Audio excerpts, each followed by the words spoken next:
Nuevo bloque de Like a las 10, vamos a toda velocidad porque hoy tenemos mucho contenido, está pasando de todo, no solo en la Argentina, sino también en América Latina, en el mundo entero, y nos queremos poner al día también lo que pasa en algunos países vecinos, por ejemplo. Bien, él nos actualiza la agenda todos los martes, Mario Guerrero con nosotros. Mario, ¿cómo estás? Hola, buen día, ¿cómo están? Bien, muy bien. Bueno, ya lo dijiste vos, están pasando muchísimas cosas. Está pasando de Bueno, todo, la verdad que sí, la región no nos deja de sorprender con todas las cosas que van aconteciendo día a día. Bueno, mientras esperamos nosotros las novedades aquí en nuestro país, Mario, se viene un referéndum muy importante en Chile y la campaña por este referéndum va con todo, ¿eh? Uno la puede ver a través de las redes sociales. Sí, totalmente. Yo creo que lo que ha pasado es que la política coyuntural, digamos, ¿no? Porque los procesos de sanción de una constitución son bastante trascendentales, o por lo menos reúnen debates lo suficientemente profundos, los cuales buscan separarse o deberían separarse porque las constituciones son grandes pactos sociales. Y lo que está quedando claro es que en Chile la escena política, la arena política está pasando primero por la constituyente y después por los demás órganos y espacios políticos. Eso es lo que ha impedido de que la constituyente, lejos de pensarse como un lugar donde se puedan construir acuerdos sociales profundos, eso es lo que ha salido a decir hace un par de semanas el expresidente Lago, lo cierto es que se está viendo comida cada vez más por las lógicas de polarización que vienen atravesando desde hace varios años a Chile. Así que la verdad hay una gran incertidumbre respecto a qué es lo que va a pasar una vez hecho el referéndum, porque según lo que indican los números, no hay números dado que hace 2 semanas que no se pueden publicar, pero lo cierto es que estaría ganando el rechazo a la reforma constitucional. Bien. Mario, bueno, hace unos meses cuando hablábamos de esto, digamos, el panorama era muy similar y habían sectores que pedían que que esta modificación a esta nueva constitución fuese más moderada en ciertos puntos. Bueno, ¿qué se está viendo respecto a esto? Y si en el caso de que sea rechazado el referéndum, bueno, ¿qué sucede a partir de ahí? ¿Cómo se empieza a trabajar?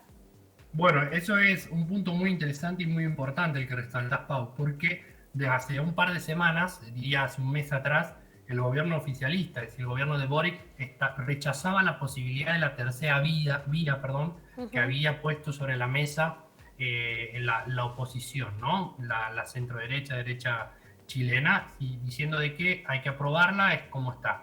Y resulta de que hace un par de días ya se publicó el documento en donde el oficialismo, todos los partidos que hacen parte de la coalición oficialista, apoyan la posibilidad de que se apruebe la constitución nueva y sobre la base de lo aprobado se utilice el Congreso como punto de moderación de algunos artículos los cuales han sido bastante disputados.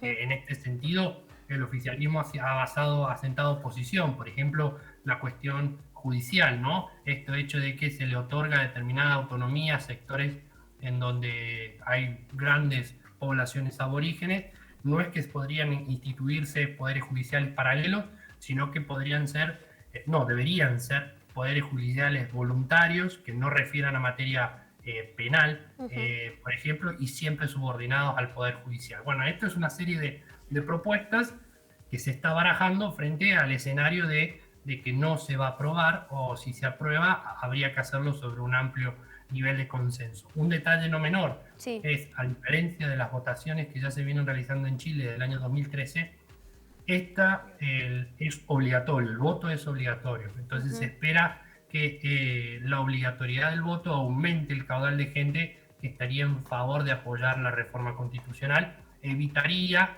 el engorroso escenario que se abre de cara al rechazo, porque al parecer lo que pasaría es que el escenario de discusión pasaría de la constituyente al Congreso, y en un marco de acuerdo en el Congreso tendría que definirse cuál sería el programa. Lo que sí están todos de acuerdo es que la puerta de la reforma constitucional ya está abierta, entonces hay que plantear un nuevo escenario porque ni la constitución nueva ni la constitución heredada de la dictadura de Pinochet, tienen legitimidad como para seguir funcionando o funcionar.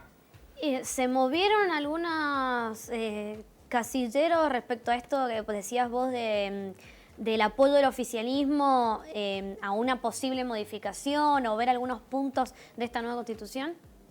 A ver, los números no los tengo en este sentido, pero lo cierto es que el hecho de que se haya puesto sobre la mesa esta posibilidad da cuenta de que hay consenso. Claro. De hecho, por ejemplo, el Partido Comunista, el cual era uno de los principales actores que rechazaba la posibilidad de reformar, moderar en realidad la constitución que sancionaría,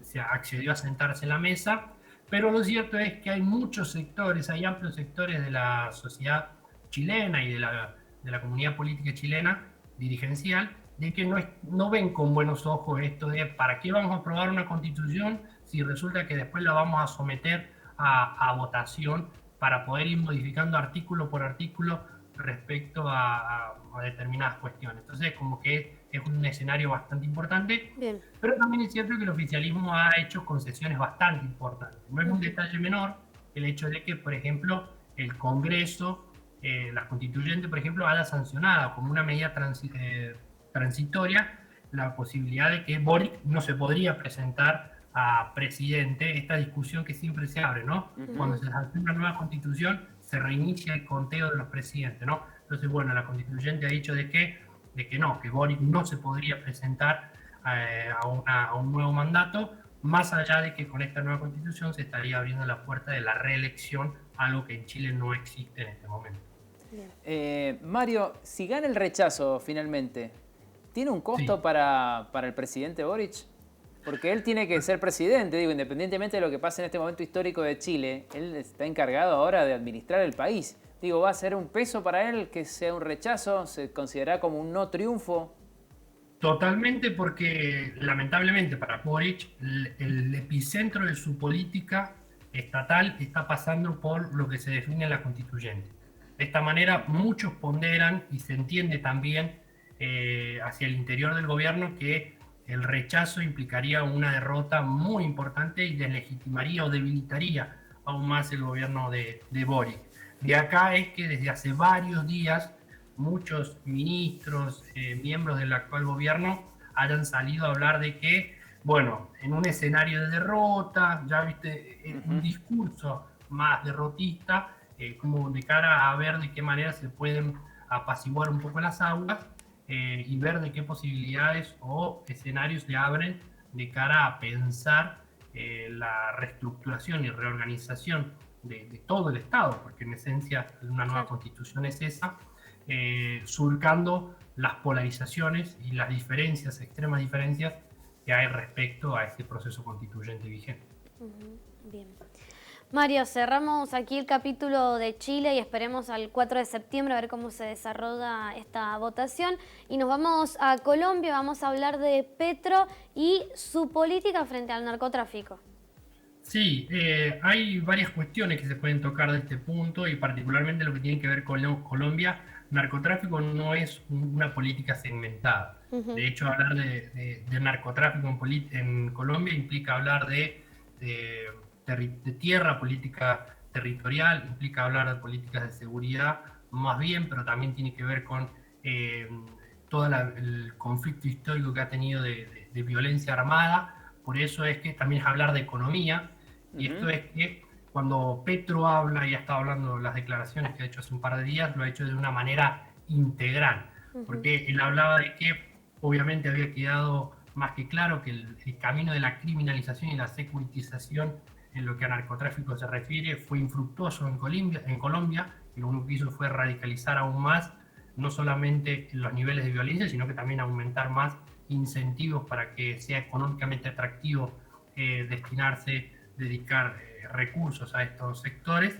Y él habla de la regulación, una regulación que no solamente tiene que ver con el hecho de que, por ejemplo, sea el consumo del cannabis de manera recreativa, sino él habla de que hay que pensar en esquemas que regularicen, por ejemplo, la tenencia de tierras, los incentivos para que se hagan las migraciones y los traslados de cultivo por parte de la cocaína hacia otros recursos, como por ejemplo el maíz, el café, el cannabis mismo. Entonces estamos hablando de una política bastante integral y que refiere también a, por ejemplo, un histórico problema que ha tenido Colombia, y es el de los migrantes, ¿no? Las migraciones internas, los movilizados o desplazados producto de la violencia armada, ¿no? Entonces generar incentivos para que esas poblaciones se puedan quedar, y efectivamente eso se hace por la vía de la regulación y el otorgamiento de títulos de tierra, lo cual le generaría la posibilidad a muchos campesinos de tener su propia parcela y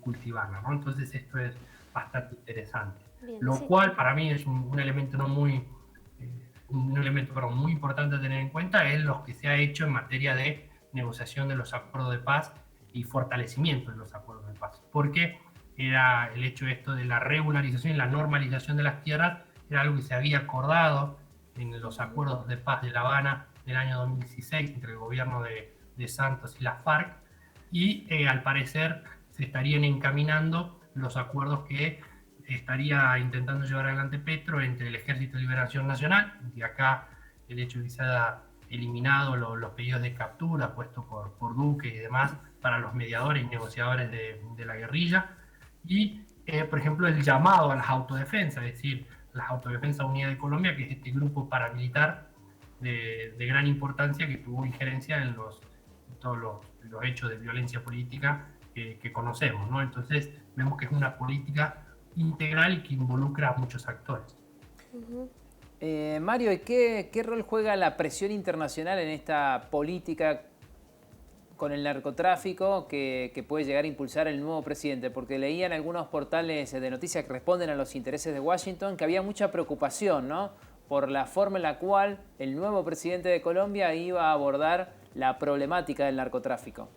Juega muy fuerte, porque en el caso colombiano, gran parte, casi la totalidad del presupuesto destinado a la lucha contra el narcotráfico proviene de una partida de partidas presupuestarias otorgadas por el Congreso de Estados Unidos.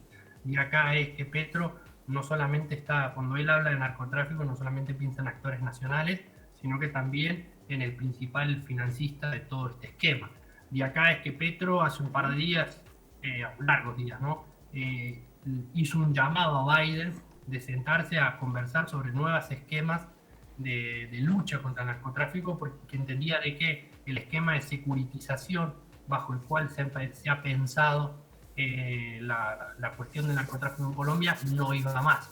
Pensemos que hay un esquema muy complejo que llevó no solamente a muchos procesos de negociación, sino a mucha sangre, que allá se remonta a los años 90, cuando Gaviria recién posibilita los procesos de extradición de los narcotraficantes a Estados Unidos para que sean juzgados por narcotráfico allá.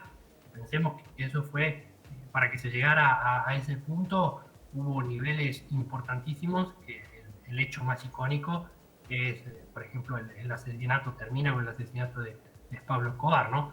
Entonces, es un esquema bastante complejo, bastante difícil. Vamos a ver qué es lo que tiene que decir Estados Unidos frente a esta posibilidad y con qué recursos estaría dispuesto a contribuir. Bien. Mario, y nos quedamos en Estados Unidos, y esto no nos queríamos ir sin preguntarte sobre los allanamientos a la casa de Donald Trump. Y bueno, la posibilidad, sí, vos nos contarás y vos nos explicarás si Donald Trump puede ir preso. A ver, es un escenario bastante complejo porque no se sabe todavía bajo qué esquemas o bajo qué argumentos el FBI está recuperando documentos de la casa de Donald Trump, ¿no?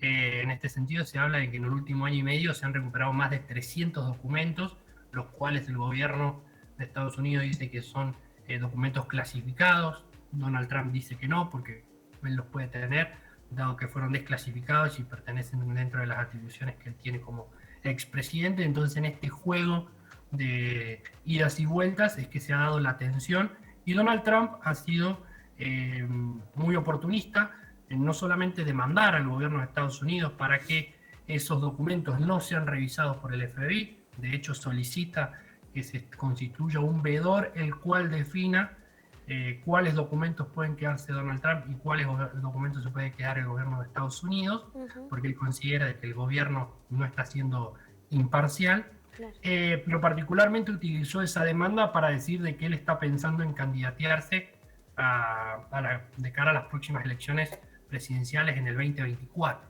Entonces él argumenta de que toda esta movida política está haciendo un juego que busca deslegitimar e imposibilitar las posibilidades de que él llegue a la presidencia nuevamente, porque considera todo el espectro republicano de que es el candidato más fuerte y con mayor imagen, ¿no? Entonces estamos viendo de que se está judicializando algo que nosotros en América Latina estamos muy acostumbrados. Se está judicializando la política en Estados Unidos y hay que ver cómo es que se termina llevando adelante todo este proceso, porque tengamos en cuenta de que, por ejemplo, la demanda, ¿no?, presentada por Trump no se hizo en Florida, sino que se hizo en un juez mucho más lejos de Florida, el cual fue designado por Donald Trump y sabía obviamente que le iba a dar lugar a su pedido de demanda. Claro. Entonces es un esquema lo suficiente, muy complejo, el cual Estados Unidos no está acostumbrado. Bueno, complejo. La verdad es que hasta que se sepa entonces estos allanamientos y bueno, que hay detrás de todo esto. Mario, muchísimas gracias por toda la información que nos has brindado, por el hermoso panorama que nos diste. Nosotros nos encontramos muy pronto la semana que viene. Dale, muchísimas gracias, Pau, Emi, y nos estamos hablando. Gracias, Mario. Mario Guerrero, análisis internacional, político, bueno, muy claro. Momentos decisivos en varios países, no solo el nuestro, en toda América Latina y también en los Estados Unidos. Momentos importantes para la historia. Así es. Nos vamos a una pausa. Vos quédate en la pantalla de Señalú, te acompañamos hasta las 12.